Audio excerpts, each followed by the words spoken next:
খ্রিস্টেতে প্রিয় ভাই ও বোনেরা, সবাইকে metro city assembly of god church খুলনার পক্ষ থেকে জানাই খ্রিস্টীয় প্রীতীয় শুভেচ্ছা। এবং আজকে এই পবিত্র দিনে আপনাদেরকে আমাদের পরিবারের পক্ষ থেকে খ্রিস্টীয় প্রীতীয় শুভেচ্ছা জানাই। এবং আজকে ঈশ্বরের বাক্য থেকে আপনাদের মাঝে যে বিষয় নিয়ে শেয়ার করতে চাই সেটা হচ্ছে যে ঈশ্বর তিনি উত্তম পালক, তিনি আপনাকে বিচলিত হইতে দিবেন না। ঈশ্বরের সে বাক্য থেকে আপনাদেরকে আজকে সংক্ষেপে উৎসাহিত করতে চাই। এবং আমরা ঈশ্বরের বাক্যে বিভিন্ন জায়গায় আমরা দেখতে পাই যে তিনি উত্তম মেষপালক, তিনি উত্তম পিতা, তিনি আপনাকে আমাকে রক্ষা করেন, তিনি আপনাকে আমাকে তত্ত্বাবধান করেন, তিনি আপনার আমার যত্ন নেন, তিনি ক্রোধে ধীর, দয়াতে মহান।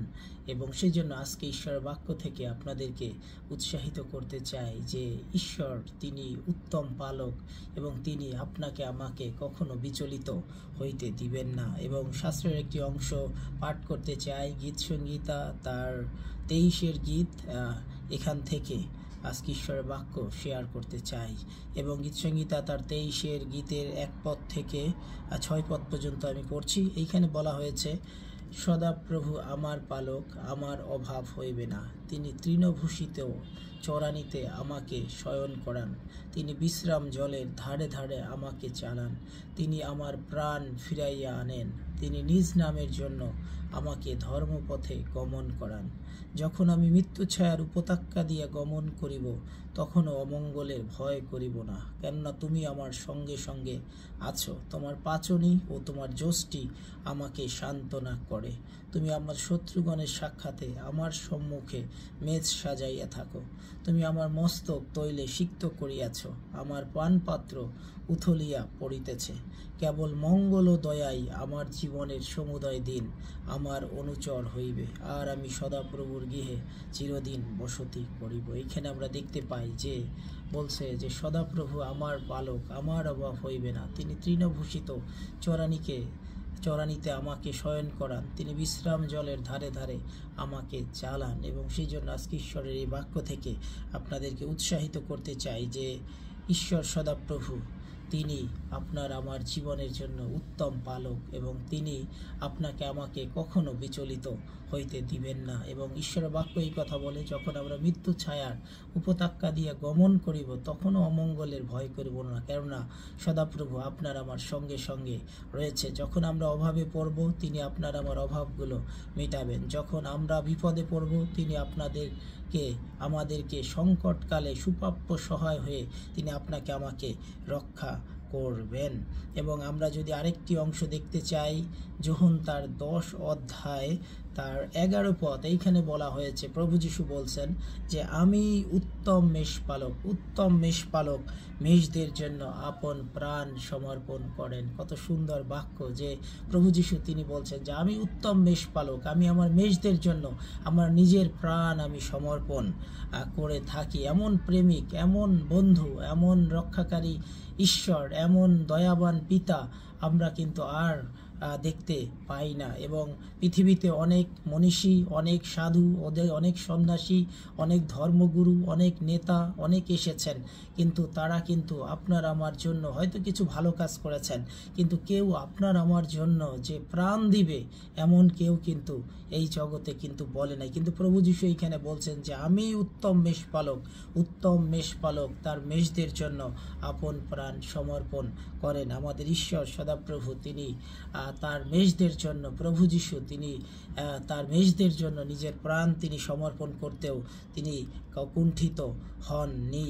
এবং আমরা দেখতে পাই যে প্রভু যীশু তিনি একবার বিস্তর লোক দেখে তিনি করুণাবিষ্ট হয়েছিলেন। এবং আমরা যদি মার্ক তার 6 অধ্যায় 34 পদটা যদি দেখি, ওইখানে বলা হয়েছে, তখন যীশু বাহির হইয়া বিস্তর লোক দেখিয়া তাহাদের প্রতি করুণাবিষ্ট হইলেন, কেননা তাহারা পালকবিহীন মেষপালের ন্যায় ছিল, আর তিনি তাহাদিগকে অনেক বিষয়ে শিক্ষা দিতে লাগিলেন। এবং এইখানে আমরা দেখতে পাই যে প্রভু যীশু তিনি যখন অনেক লোক দেখলেন, অনেক সে ছিন্ন ভিন্ন হারিয়ে যাওয়া লোক যখন দেখলেন, তিনি পালকবিহীন মেষ পালের মতো লোকদেরকে যখন দেখলেন তখন তিনি তাদের প্রতি করুণাবিষ্ট হলেন। ঠিক একইভাবে আপনি আমি যখন বিভিন্নভাবে যখন ছোটাছুটি করি, আপনি আমি যখন এলোমেলো জীবনযাপন করি, আপনার আমার জীবনে যখন কোনো প্রত্যাশা থাকে না, আপনার আমার জীবনে যখন কোনো গন্তব্য থাকেন না, তখন কিন্তু প্রভু যিশু আপনাকে আমাকে তিনি কিন্তু সেই উত্তম পালক হয়ে আমাদের জীবনকে পরিচালিত করতে চান এবং আমাদেরকে উত্তম গন্তব্যে,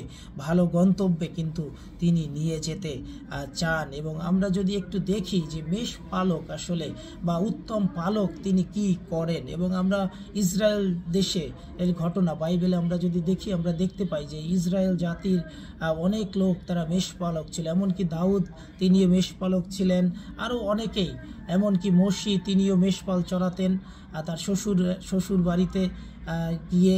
এবং এইভাবে যখন আমরা মেষের ঘটনা বাইবেলে কিন্তু দেখতে পাই, এমনকি প্রভু যিশুর জন্মের সময়েও কিন্তু একদল মেষ পালকের নিকটে প্রভু যিশুর সেই জন্মের সুসংবাদ কিন্তু পৌঁছে দেয়া হয়েছিল এবং তারা প্রভুর অন্বেষণ করে তাকে খুঁজে তাকে প্রণাম কিন্তু করেছিল। এবং মেষ পালকেরা তারা কিন্তু মেষদের যত্ন নেন এবং মেষ কোথায় গেলে ভালো খাবার পাবে সেইটার কিন্তু অনুসন্ধান কিন্তু তারা করেন এবং তাদেরকে উত্তম চরানিতে নিয়ে যান। অর্থাৎ যে মাঠে গেলে মেষেরা প্রচুর খাবার পাবে, মেষেরা পেট ভরে খেতে পারবে, মেষগুলো সেই হিংস্র জীবজন্তু থেকে রক্ষা পাবে এবং তাদেরকে যেন তারা রক্ষা করতে পারে সর্বাত্মক চেষ্টা কিন্তু মেষ পালকেরা তারা কিন্তু করতো এবং তারা কিন্তু মেষদের তারা কিন্তু পরিচালনা দিতেন। এবং মেষ পালকেরা কিন্তু সেই উত্তম পালক যারা ছিলেন তারা কিন্তু তাদের মেষদেরকে ছেড়ে কোথাও যেতেন না। এমনকি আমরা একটা দেখতে পাই যে দাউদ তিনি যখন সেই তার বাবার মেষ চড়াতেন তখন কিন্তু একটা সিংহ এসে আক্রমণ করেছিল এবং সেই সিংহকে কিন্তু সেই মেষদেরকে বাঁচানোর জন্য দাউদ কিন্তু সেই সিংহের মুখ কিন্তু ছিঁড়ে ফেলেছিল এবং তিনি কিন্তু তার বাবার মেষদেরকে রক্ষা করার জন্য তিনি নিজের প্রাণ পর্যন্ত দেবার দিতেও কিন্তু তিনি কিন্তু কুণ্ঠাবোধ করেননি এবং তিনি কিন্তু তার মেষদেরকে রক্ষা করেছিল। এবং আমরা একইভাবে কিন্তু আমরা দেখতে পাই সেই যোহন লিখিত সুসমাচারে প্রভু যিশু বলছে, আমি উত্তম মেষপালক এবং উত্তম মেষপালক মেষদের জন্য আপন প্রাণ সমর্পণ করেন। এবং তারপরেই বলছেন যে উত্তম মেষপালকের রব তার মেষেরা জানে এবং মেষপালক যেদিকে যায় তার পিছন পিছন সেই তার মেষেরাও কিন্তু চলে। ঠিক একইভাবে আমরাও যখন প্রভু যিশুকে জানি, প্রভু যিশুর ছায়া তলে থাকি, প্রভু যিশুরতে জীবনযাপন করি, আমরা কিন্তু ঈশ্বরের রব জানি, প্রভু যিশুর রব কিন্তু আমরা জানি এবং তিনি আপনাকে আমাকে যত্ন নেন, আপনাকে আমাকে তত্ত্বাবধান করেন, আপনার আমার তিনি সমস্ত যোগান তিনি দান করেন, আপনার আমার প্রতি তিনি যত্নশীল হন, আপনাকে আমাকে সমস্ত সময় তিনি আগলে রাখেন। এবং মেষপালকের সাথে বা উত্তম মেষপালকের সাথে আমরা সেই ঈশ্বরের চমৎকার একটা মিল আমরা দেখতে পাই। এবং এই পৃথিবীতে এমন কোনো মেষপালক নাই, এমন কোনো উত্তম পালক নাই যিনি আপনার জন্য চিন্তা করেন, আপনার জন্য যিনি কষ্ট সহ্য করেন, আপনার জন্য যিনি আশীর্বাদের দরজা খুলে রেখে তিনি থাকেন।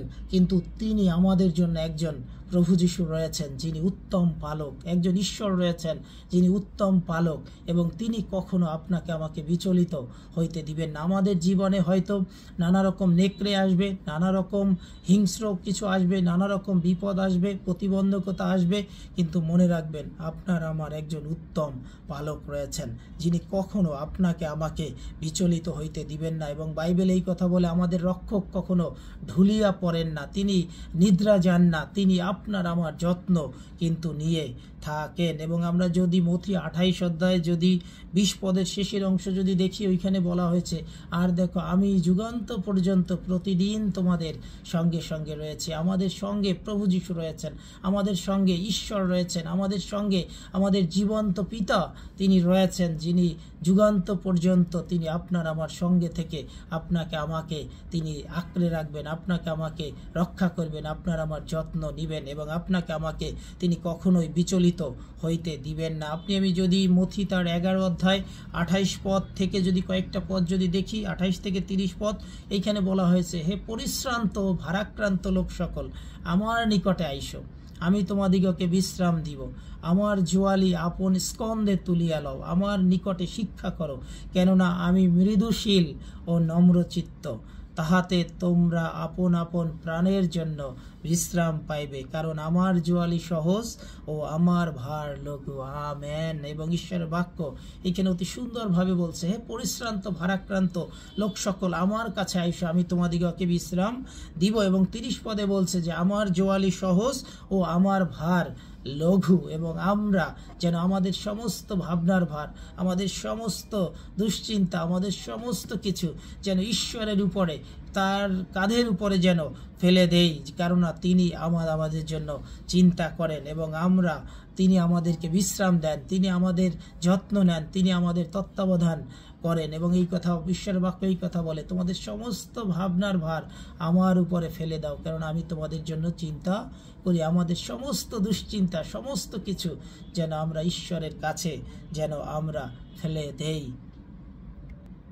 এবং ঈশ্বর চান যেন আমরা তার কাছে যেন আমরা ছুটে আসি এবং তার কাছে যেন আমরা আশ্রয় পাই এবং আমরা যেন তার চরানিতে যেন আমরা যেন চলি। এবং ইব্রিয় যদি 13 অধ্যায়ে যদি আমরা সেই 5 পদের শেষের অংশ যদি দেখি, এখানে বলা হয়েছে যে আমি কোনো ক্রমে তোমাকে ছাড়িব না, আমি কোনো ক্রমে তোমাকে ত্যাগ করিব না। যদি 6 পদ যদি দেখি, এখানে বলা হয়েছে, অতএব আমরা সাহসপূর্বক বলিতে পারি, প্রভু আমার সহায়, আমি ভয় করিব না, মনুষ্য আমার কি করিবে। এবং চমৎকার বাক্য, যে কত সাহসের বাক্য, কত প্রত্যাশার বাক্য, যে সদাপ্রভু আমার সহায়, প্রভু আমার সহায়, আমি ভয় করিব না এবং মনুষ্য আমার কি করিবে। এবং ঈশ্বর বাক্য এই কথা বলে যে সদাপ্রভু যখন আমাদের সপক্ষ, আমাদের বিপক্ষে কে দাঁড়াইবে। এবং তিনি বলছেন যে আমি কোনো ক্রমে তোমাকে ছাড়িব না, আমি কোনো ক্রমে তোমাকে ত্যাগ করিব না। এবং সেই জন্য আমি বলছি যে ঈশ্বর সদাপ্রভু তিনি উত্তম পালক, তিনি উত্তম মেষপালক এবং তিনি আপনাকে আমাকে কখনো বিচলিত হইতে দিবেন না। আমরা যদি দাউদের জীবনীটা যদি দেখি, যখন গলিয়াতের সামনে দাউদ দাঁড়িয়েছিল, সেই সময় কিন্তু সে বলেছিল যে আমি জীবন্ত ঈশ্বরের নামে তোমার বিরুদ্ধে যুদ্ধ করতে এসেছি এবং অদ্য ঈশ্বর তোমাকে আমার হস্তে সমর্পণ করবেন। এবং আমরা যদি সেই শদ্রক, মৈশক, অবেদনগ এবং দানিয়েলের জীবন যদি দেখি, এবং দানিয়েল তিনি রাজার নিষেধাজ্ঞা সত্ত্বেও কিন্তু তিনি সেই জেরুসালেমের দিকে মুখ করে তিনি দিনে 3 বার প্রার্থনা করতেন। এবং তার বন্ধুরা শদ্রক, মৈশক, অবেদনগ তারা কিন্তু বলেছিল যে যদি আমাদের ঈশ্বর সদাপ্রভু আমরা যার আরাধনা করি তিনি যদি রক্ষা করতে সমর্থ নাও হন, তাও আমরা ওই প্রতিমার সম্মুখে প্রণাম করব না, কিন্তু আমরা যে জীবন্ত ঈশ্বরের আরাধনা করি তারই আরাধনা করবে। এবং ঈশ্বর তাদের প্রত্যেককেই সেই মনুষ্যের হস্ত থেকে, এই জগতের পরীক্ষা থেকে তিনি তাদেরকে বিজয় দিয়েছিলেন এবং তিনি তাদেরকে উদ্ধার করেছিলেন, গৌরবান্বিত করেছিলেন। এবং যদি আমরা সেই শেষ পদটার শেষের অংশটা যদি মনুষ্য আমার কি করিবে, এবং ঈশ্বর সদাপ্রভু যখন আপনার আমার জীবনের পালক হন, আপনার আমার জীবনের যখন রক্ষক হন, আপনার আমার জীবনের যখন দয়া সে আশ্রয় দুর্গ হন, তখন কিন্তু মনুষ্য আপনাকে আমাকে কিছুই করতে পারিবে না। এবং সেই জন্যই বলছে যে আমাদের সেই নানা রকম বিপদ আমাদের আঁকড়ে ধরে থাকতে পারে, আমাদেরকে আবৃত করে রাখতে পারে, কিন্তু ঈশ্বর যখন আপনার আমার সঙ্গে থাকেন, আপনার আমার পক্ষে থাকেন, তখন মানুষ আপনার আমার জীবনের মধ্যে কে কোনো ক্ষতি সাধন করতে পারে না। আমরা যদি হিতোপদেশ 18 অধ্যায় 10 পদ যদি দেখি, এখানে বলা হয়েছে সদাপ্রভুর নাম দৃঢ় দুর্গ, ধার্মিক তাহারই মধ্যে পলাইয়া রক্ষা পায়। এবং আমাদের সদাপ্রভুর নাম দৃঢ় দুর্গ, ধার্মিক তাহার মধ্যে পলাইয়া রক্ষা পায়। সুতরাং আপনার আমার জন্য একটা আশ্রয় দুর্গ রয়েছে, আপনার আমার জন্য একটা রক্ষার পাওয়ার একটা স্থান রয়েছে, আপনার আমার জন্য একটা আশীর্বাদের প্রাঙ্গণ রয়েছে, এবং সেটা হচ্ছে সদাপ্রভুর নাম, সদাপ্রভুর সেই দৃঢ় দুর্গ, যেখানে আপনি আমি গিয়ে, আপনি আমি সেই যা কিছুই নিয়ে যাই না কেন, যত বিপদ আপদ নিয়ে যাই না কেন, যত হতাশা নিরাশা নিয়ে যাই না কেন, যত ব্যর্থতা নিয়ে যাই না কেন, আমরা সেখানে রক্ষা পেতে পারি, আমরা উদ্ধার পেতে পারি। সেই জন্য আপনাকে আপনার আমার সেই সদাপ্রভুর শরণাপন্ন হওয়া প্রয়োজন এবং আপনার আমার ঈশ্বরের কাছে সে আমাদের জীবনকে উৎসর্গ করা প্রয়োজন, কারণ তিনি আপনাকে আমাকে রক্ষা করেন, তিনি আপনার আমার যত্ন নেন এবং তিনি কখনোই তিনি আপনাকে আমাকে বিচলিত হইতে দিবেন না। আমরা যখন কঠিন সমস্যার মধ্য দিয়ে যাব, যখন আমরা নানা রকম ব্যর্থতার মধ্য দিয়ে যাব, কিন্তু মনে রাখবেন করবেন যে ঈশ্বর আপনার আমার সঙ্গে রয়েছেন, তিনি আপনাকে আমাকে বিচলিত হইতে দিবেন না। আমরা যদি গীতসংহিতা 91 অধ্যায়ে যদি কয়েকটি পদ পড়ি, এইখানে বলা হয়েছে, যে ব্যক্তি পরাৎপরের অন্তরালে থাকে সে সর্বশক্তিমানের ছায়াতে বসতি করে। আমি সদাপ্রভুর বিষয়ে বলিব, তিনি আমার আশ্রয়, আমার দুর্গ, আমার ঈশ্বর, আমি তাহাতে নির্ভর করিব। তিনি তোমাকে ব্যাধের ফাঁদ হইতে ও সর্বনাশক মারি হইতে রক্ষা করিবেন। তিনি আপন পালকে তোমাকে আবৃত করিবেন। তাহার পক্ষের নিচে তুমি আশ্রয় পাইবে। তাহার সত্য ঢাল ও তনুত্রাণ স্বরূপ। তুমি ভীত হইবে না রাত্রির ত্রাস হইতে, দিবসে উড্ডীয়মান স্বর হইতে, তিমির বিহারী মারি হইতে, মধ্যাহ্নের সাংঘাতিক ব্যাধি হইতে। পড়িবে তোমার পার্শ্বে 1,000 জন, তোমার দক্ষিণে 10,000 জন, কিন্তু উহা তোমার নিকটে আসিবে না। তুমি কেবল সচক্ষে নিরীক্ষণ করিবে ও দুষ্টগণের প্রতিফল দেখিবে। আমেন। এবং এইখানে বলছে যে আমি সদাপ্রভুর বিষয়ে বলিব, তিনি আমার আশ্রয়, আমার দুর্গ, আমি তাহাতে নির্ভর করিব। এবং তিনি আমাকে ব্যাধের ফাঁদ হইতে তিনি রক্ষা করবেন, সর্বনাশক মারি হইতে তিনি আপনাকে আমাকে রক্ষা করবেন। তিনি আপন পালকে তিনি আবৃত করে রাখবেন। একটা মুরগির যে একটা মা মুরগি যেমন তার বাচ্চাদেরকে তার পালকের নিচে বিপদ থেকে, চিল থেকে বা শত্রুর আক্রমণ থেকে রক্ষা করার জন্য পালকে আবৃত করে রাখেন, ঠিক একইভাবে ঈশ্বর সদাপ্রভু, আপনি আমি যখন বিপদগ্রস্ত, আপনি আমি যখন নানা রকম কঠিন অবস্থার মধ্য দিয়ে যাই, আপনি আমি যখন নানা রকম সমস্যার মধ্য দিয়ে যাই, তখন তিনি আপনাকে আমাকে সেই পালকে আবৃত করবেন, যেন কোনো শত্রু, দিয়াবল, এই জগতের অধিপতি, মন্দতা যেন আপনাকে আমাকে যেন আঘাত করতে না পারে। এবং তিনি আপনাকে আমাকে বলছেন যে তোমার পার্শ্বে 1,000 জন, তোমার দক্ষিণে 10,000 জন, কিন্তু উহা তোমার নিকটে আসিবে না, কারণ তুমি কেবল সচক্ষে নিরীক্ষণ করিবে, দুষ্টগণের প্রতিফল দেখিবে।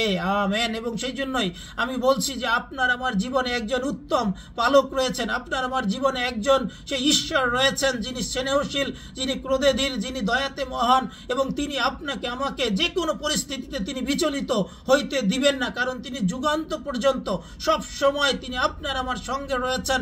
যে পরিস্থিতির মধ্য দিয়ে যাই না কেন, তিনি আপনার আমার সঙ্গে রয়েছে। এবং তারপর যদি গীতসংহিতা যদি 91 অধ্যায় 14 পদ থেকে দেখেন, ওইখানে বলা হয়েছে, সে আমাতে আসক্ত, তজ্জন্য আমি তাহাকে বাঁচাইব, আমি তাহাকে উচ্চে স্থাপন করিব ও গৌরবান্বিত করিব। এবং আমার নাম, কারণ সে আমার নাম জ্ঞাত হইয়াছে, সে আমাকে ডাকিবে, আমি তাহাকে উত্তর দিব। আমি সংকটে তাহার সঙ্গে থাকিব, আমি তাহাকে উদ্ধার করিব, গৌরবান্বিত করিব। আমি দীর্ঘ আয়ু দিয়া তাহাকে তৃপ্ত করিব, আমার পরিত্রাণ আমি তাহাকে দেখাইব। এবং এইখানে কত সুন্দর বাক্য, যে আমরা যখন প্রভুতে আসক্ত হই এবং আমরা যখন প্রভুতে চলি, প্রভুতে জীবনযাপন করি, প্রভুতে যখন আমাদের জীবনকে অতিবাহিত করি, প্রভুর প্রতি যখন বিশ্বস্ত থাকি, প্রভুকে সঙ্গে নিয়ে যখন চলি, তিনি আপনাকে আমাকে উচ্চে স্থাপন করবে, আপনাকে আমাকে তিনি বাঁচাইবেন। এবং তার বলছে যে আমরা যে কোনো পরিস্থিতিতে যখন তাকে ডাকবো, তিনি আমাদের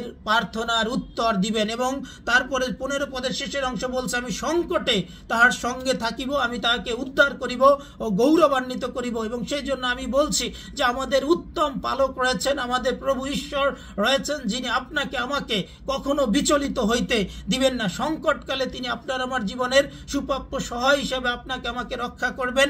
এবং যখন আপনি এমনি সংকটে পড়ব, যখন আপনি আমি কঠিন অবস্থার মধ্য দিয়ে যাব, যখন আমাদের চারিদিকে শত্রু আমাদেরকে ঘিরে থাকবে, নানা রকম হতাশা, নিরাশা আমাদের জীবনকে নানাভাবে প্রভাবিত করার চেষ্টা করবে, মনে রাখবেন আপনার আমার জীবনকে সুস্থির করার জন্য একজন রয়েছেন, তিনি হচ্ছেন ঈশ্বর, যিনি হচ্ছেন প্রভু যীশু খ্রিস্ট, যিনি হচ্ছেন আপনার আমার জীবনের সেই একমাত্র ভরসা, আশ্রয়গিরি, আশ্রয় দুর্গ, এবং তিনি আপনাকে আমাকে রক্ষা করবেন। সেই জন্য আমরা যেন ভয় না পাই। গীতসংহিতা যদি 103 গীতের যে কয়েকটি পদ যদি পড়ি, এইখানে বলা হয়েছে, হে আমার প্রাণ সদাপ্রভুর ধন্যবাদ করো, তাহার সকল উপকার ভুলিয়া যাইও না।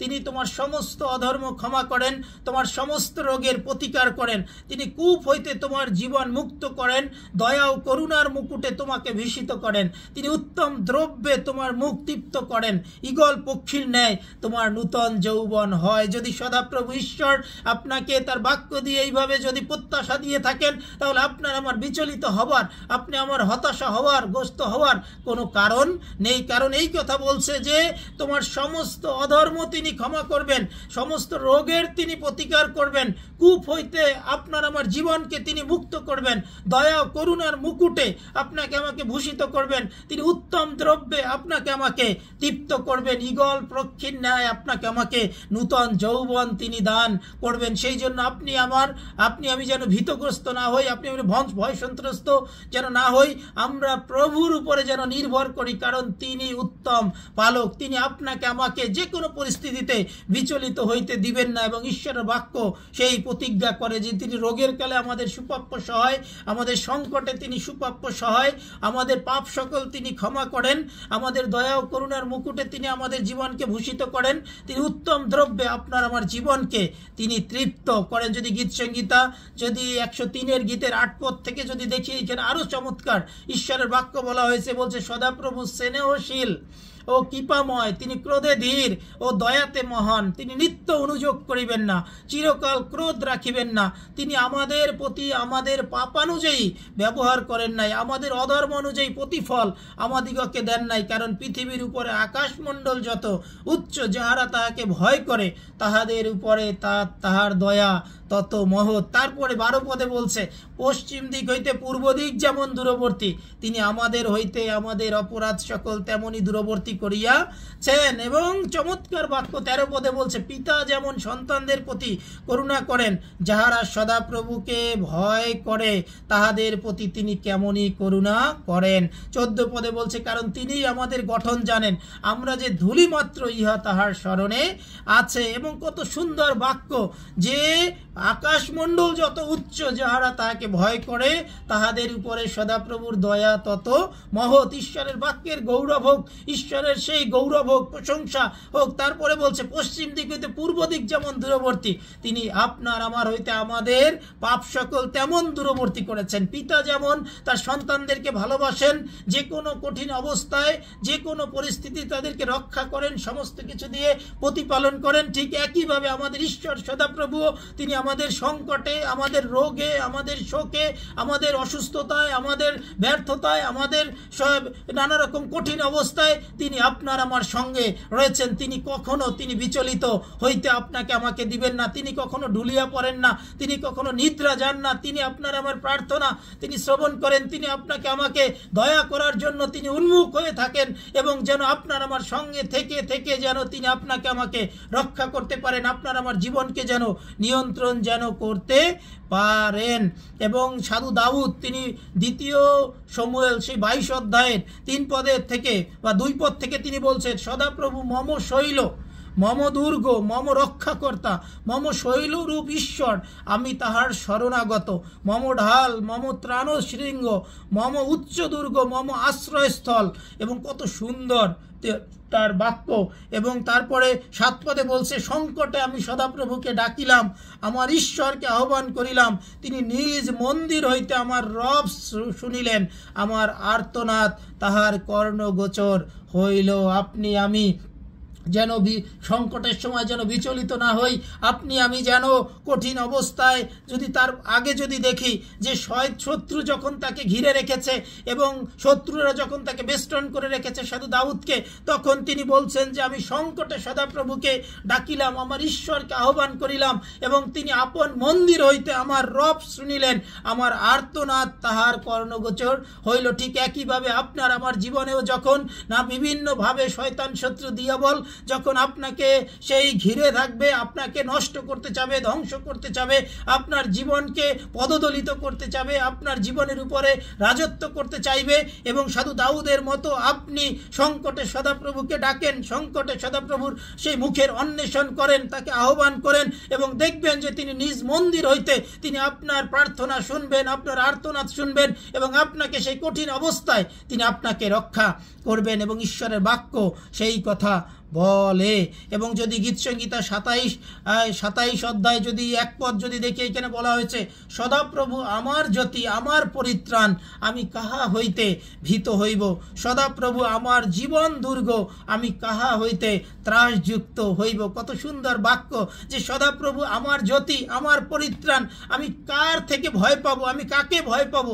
সদাপ্রভু আমার জীবন দুর্গ, আমি কাহা হইতে ত্রাসযুক্ত হইব। এবং ঈশ্বর সদাপ্রভু আপনার আমার জীবনের যখন জ্যোতি হন, আপনার আমার জীবনের যখন পরিত্রাণ হন, তখন আপনার আমার কাউকে ভয় পাওয়ার প্রয়োজন নাই, আপনার আমার ত্রাসযুক্ত হওয়ার কিন্তু প্রয়োজন নাই। কারণ ঈশ্বর সদাপ্রভু তিনি আপনার আমার সঙ্গে কিন্তু সর্বদা কিন্তু রয়েছেন, তিনি আপনার আমার সাথে সাথে তিনি সর্বদা কিন্তু রয়েছেন। এবং সেই জন্য সদাপ্রভু তিনি আপনাকে আমাকে দয়া করতে চান, আপনার আমার জীবনকে তিনি নিয়ন্ত্রণ করতে চান। আপনার আমার জীবন যেন ধ্বংসের মধ্যে না যায়, আপনার আমার জীবন যেন হতাশার মধ্যে যেন পড়ে না থাকে, আপনার আমার জীবন যেন ধ্বংসের দিকে এগিয়ে না যায়। এবং সদাপ্রভু তিনি আপনাকে আমাকে তিনি রক্ষা করতে চান। যদি গীতসংহিতা যদি সেই 31 অধ্যায় যদি 1 পদ থেকে কয়েকটি পদ যদি দেখি, এখানে বলা হয়েছে, সদাপ্রভু আমি তোমার শরণ লইয়াছি, আমাকে কখনো লজ্জিত হইতে দিও না, তোমার ধর্মশীলতায় আমাকে রক্ষা করো, আমার দিকে কর্ণপাত করো, সত্তর আমাকে উদ্ধার করো, আমার দৃঢ় শৈল হও, আমার ত্রাণার্থক দুর্গগৃহ হও, কেননা তুমি আমার শৈল ও আমার দুর্গ। অতএব তোমার নামের অনুরোধে আমাকে পথ দেখাইয়া গমন করাও। এইখানে সাধু দাউদ বলছেন যে সদাপ্রভু আমি তোমার শরণ লইয়াছি, আমাকে কখনো লজ্জিত হইতে দিও না, তোমার ধর্মশীলতায় আমাকে রক্ষা করো। এবং আমাদেরও প্রার্থনা হওয়া প্রয়োজন, প্রভু আমি তোমার সন্তান, আমাকে কখনো তুমি লজ্জিত হইতে দিও না, আমি যেন প্রভু পতিত না হই, আমি যেন উঠে দাঁড়াতে পারি এবং এই জগতের বিপক্ষে, মন্দতার বিপক্ষে, শয়তানের বিপক্ষে যেন রুখে দাঁড়াতে পারি এবং তোমাতে যেন জীবনযাপন করতে পারি। তুমি আমার জীবনকে তিনি রক্ষা করো। গীতসংহিতা 37 অধ্যায় 39 পদে বলা হয়েছে, 39-40 পদে, তিনি ধার্মিকদের পরিত্রাণ সদাপ্রভু হইতে, তিনি সংকটকালে তাহাদের দৃঢ় দুর্গ, সদাপ্রভু তাহাদের সাহায্য করেন, তাহাদিগকে রক্ষা করেন, তিনি দুষ্টদের হইতে তাহাদিগকে রক্ষা করেন ও তাহাদের পরিত্রাণ করেন, কারণ তাহারা তাহার শরণ লইয়াছে। আমরা যারা সদাপ্রভুর শরণ লই, আমরা যারা সদাপ্রভুর উপরে নির্ভর করি, তিনি আপনাকে আমাকে দুষ্টদের হইতে তিনি রক্ষা করবেন, সংকটকালে তিনি লোকদের হইতে পরিত্রাণ করবেন, সমস্ত বিপদ আপদ থেকে তিনি আপনাকে আমাকে রক্ষা করবেন এবং তিনি আপনাকে আমাকে কখনো তিনি বিচলিত হইতে দিবেন না। কারণ তিনি উত্তম পালক, তিনি উত্তম পিতা, উত্তম মেষপালক, তিনি উত্তম ঈশ্বর, তিনি সেই প্রেমময়, ক্রোধের দয়াতে মহান এবং তিনি কখনোই আপনাকে আমাকে বিচলিত হইতে দিবেন না। যদি গীতসংহিতা 62 অধ্যায় 6 পদ যদি দেখি, এখানে বলা হয়েছে, কেননা তিনি মম শৈল ও মম পরিত্রাণ, তিনি মম উচ্চ দুর্গ, আমি বিচলিত হইব না। আপনার আমার বিচলিত হওয়ার কোনো কারণ নাই, আপনার আমার জীবনে হতাশাগ্রস্ত হওয়ার কারণ নাই। আমরা যেন যে কোনো অবস্থায়, যে কোনো বিপদে, সংকটকালে আমাদের অতি সুপ্রাপ্য সহায় হচ্ছে প্রভু ঈশ্বর এবং সদাপ্রভু, যিনি আপনার আমার মম শৈল, মম পরিত্রাণ, মম উচ্চ দুর্গ, তিনি আপনাকে আমাকে কখনোই তিনি বিচলিত হইতে দিবেন না। এবং গীতসংহিতা 121 অধ্যায় 1 পদ থেকে দেখেন, 1, 2, 3 পদ এইখানে বলা হয়েছে যে আমি পর্বতগণের দিকে চক্ষু তুলিব, কোথা হইতে আমার সাহায্য আইসে, সদাপ্রভু হইতে আমার সাহায্য আইসে এবং তিনি আকাশ ও পৃথিবীর নির্মাণ কর্তা। 3 পদে বলা হয়েছে যে তিনি তোমার চরণ বিচলিত হইতে দিবেন না, তোমার রক্ষক ঢুলিয়া পড়িবেন না। দেখো, যিনি ইসরায়েলের রক্ষক, তিনি ঢুলিয়া পড়েন না, নিদ্রা যান না।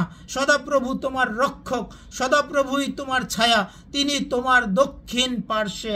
আমেন। আপনার আমার দক্ষিণ পাশে ঈশ্বর সদাপ্রভু রয়েছেন, আমাদের রক্ষক। তিনি আপনাকে আমাকে কখনো বিচলিত হইতে দিবেন না। তিনি রক্ষক, তিনি ঢুলিয়া পড়িবেন না।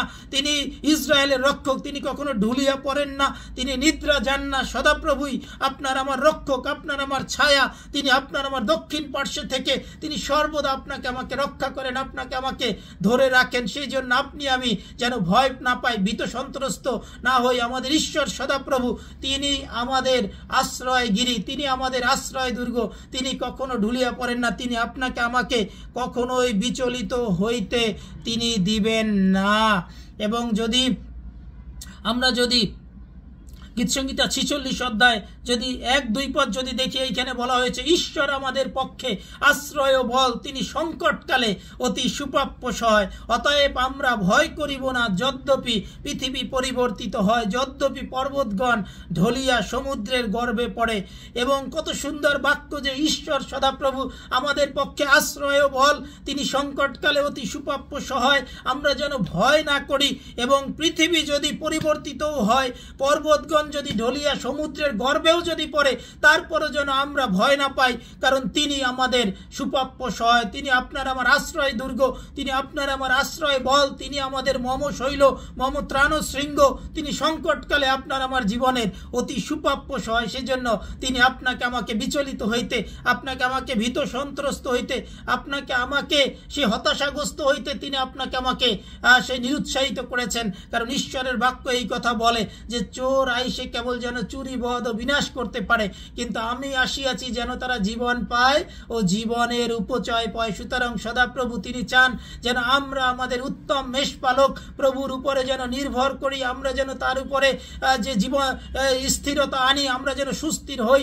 আমরা যেন ভীত সন্ত্রস্ত না হই, এবং আমরা যেন প্রভুতে যেন চলি, প্রভুর উপরে নির্ভরতা করি। কারণ তিনি কখনো ঢুলিয়া পড়েন না, যিনি ইসরায়েলের রক্ষক, তিনি কখনো নিদ্রা যান না, তিনি ঢুলিয়া পড়েন না, তিনি সংকটকালে আমাদের সুপ্রাপ্য সহায়। সেই জন্য আজকে ঈশ্বরের বাক্য থেকে আপনাদেরকে উৎসাহিত করতে চাই যে আমাদের ঈশ্বর সদাপ্রভু তিনি উত্তম পালক, এবং তিনি কখনোই আপনাকে আমাকে বিচলিত হইতে দিবেন না। হয়তো আপনার পরিবারে, আপনার ব্যক্তিগত জীবনে, আপনার কর্মস্থলে, আপনার সন্তান ছেলে মেয়েদের জীবনে, আপনার আত্মীয় স্বজনের জীবনে নানা রকম প্রতিবন্ধকতা, নানা রকম কঠিন অবস্থা আসতে পারে, হতাশা, নিরাশা, ব্যর্থতা আসতে পারে, কিন্তু সদাপ্রভু এই কথা বলছেন যে আমি তোমাদের সংকটকালে অতি সুপ্রাপ্য সহায়, আমি সর্বদা তোমাদের সঙ্গে সঙ্গে রয়েছি, এবং কোনো শয়তান দিয়াবল কোনো কিছুই তোমাদেরকে ধ্বংস করতে পারবে না। এবং তোমরা আমার উপরে নির্ভর করো, আমি তোমাদেরকে কোনো ক্রমে ছাড়বো না, কোনো ক্রমে ত্যাগ করবো না, যুগান্ত পর্যন্ত প্রতিদিন আমি তোমাদের সঙ্গে সঙ্গে রয়েছি। তোমাদের সমস্ত ভাবনার ভার তোমরা আমার উপরে ফেলে দাও, কারণ আমি তোমাদের জন্য চিন্তা করি। সুতরাং তিনি আমাদের আশ্রয়গিরি, এবং আমরা যেন ঈশ্বর সদাপ্রভুর উপরে যেন আমরা নির্ভর করি। মনে রাখবেন, আপনার আমার জীবনের পরম বন্ধু হচ্ছে ঈশ্বর। আপনার আমার জীবনের প্রেমময় পিতা, ক্রোধেধীর দয়াতে মহান ঈশ্বর হচ্ছেন আমাদের প্রেমময় পিতা, যিনি সংকটকালে আপনাকে আমাকে ধরে রাখেন, আপনাকে আমাকে আগলে রাখেন, যেন শয়তান কোনোভাবে আপনার আমার জীবনকে যেন ধ্বংস করতে না পারেন। এবং আসুন আমরা আমাদের জীবনের সমস্ত কিছু আমরা প্রভুর উপরে সঁপে দেই, প্রভুর কাছে সমর্পণ করি, এবং প্রভুর কাছে যদি আমাদের জীবন গচ্ছিত থাকে তা কখনো বিনষ্ট হইবে না। এবং প্রভু তিনি আপনাকে আমাকে তিনি রক্ষা করবেন, তিনি আপনার আমার জীবনকে নূতন করবেন, আপনার আমার জীবনকে আলোকিত করবেন, আপনার আমাদের জীবনকে সেই পরিবর্তিত মানুষে তিনি পরিণত করবেন, এবং আশীর্বাদের সন্তানে তিনি পরিণত করবেন। সেজন্য আজকে ঈশ্বরের বাক্য থেকে আপনাদেরকে আরেকটি বার উৎসাহিত করতে চাই, মনে রাখবেন যে আমাদের ঈশ্বর তিনি উত্তম পালক, উত্তম ঈশ্বর, উত্তম পিতা, উত্তম মেষপালক, এবং তিনি কখনো আপনাকে আমাকে বিচলিত হইতে দিবেন না, তিনি কখনো নিদ্রা যান না, তিনি ঢুলিয়া পড়েন না, তিনি আপনার আমার জীবনের সংকটকালে অতি সুপ্রাপ্য সহায়। এবং সদাপ্রভুর নাম সেই দৃঢ় দুর্গ, ধার্মিক যেথায় পলাইয়া রক্ষা পায়। এবং ঈশ্বর আপনাদেরকে আজকের তার বাক্যের মধ্য দিয়ে প্রচুর পরিমাণে আশীর্বাদ করুন। জয় যিশু। ঈশ্বর আপনাদের প্রত্যেককে প্রচুর পরিমাণে আশীর্বাদ করুন। Thank you.